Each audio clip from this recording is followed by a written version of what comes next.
Assalamualaikum, izin nanggapin video Akhi Taki Malik yang menyebutkan tentang nisfu Sya'ban dan segala amalan yang ada di dalamnya. Jadi sebatas yang saya simak, dan ini juga saya ditanyakan beberapa orang, Ustadz ini bener nggak? Apalagi ini like-nya banyak, view-nya banyak. Jadi akhi yang dirahmati Allah, kita dalam berdakwah mengajarkan kepada kaum muslimin tentang sebuah amalan itu memang harus berdasarkan Al-Quran dan Sunnah yang sahihah. Dipastikan terlebih dahulu itu benar-benar dari Nabi SAW atau tidak. Bila tidak, khawatirnya kita jatuh ke dalam perkara mengada-ngada dalam agama.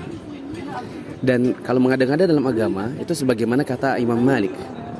Imam Malik bilang, orang yang mengada-ngada dalam agama, membangun suatu amal tanpa dasar yang sahih dari Nabi SAW, itu seolah-olah mengatakan Nabi telah berkhianat kepada Allah Ta'ala. Allah suruh Nabi untuk mengajarkan kepada kita sebuah amalan, ternyata Nabi tidak menyampaikannya sampai beliau wafat. Lalu kemudian kita sekarang lebih tahu daripada Nabi, atau kita membuat amalan ini yang Nabi memang tidak ajarkan.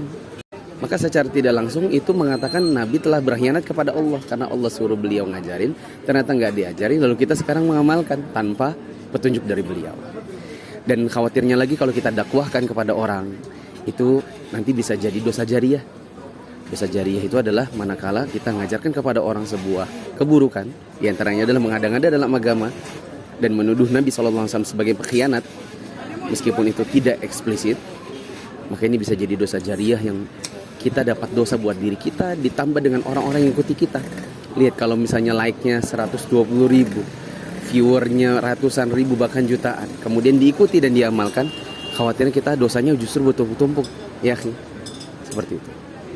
Satu hal yang paling istimewa di bulan Sya'ban adalah nisfu Sya'ban. Maka kawan-kawan bisa melakukan amalan-amalan di malam nisfu Sya'ban, yaitu habis sholat maghrib membaca surah Yasin sebanyak 3 kali. Habis baca surah Yasin 3 kali, berdoa kepada Allah, memohon ampun kepada Allah.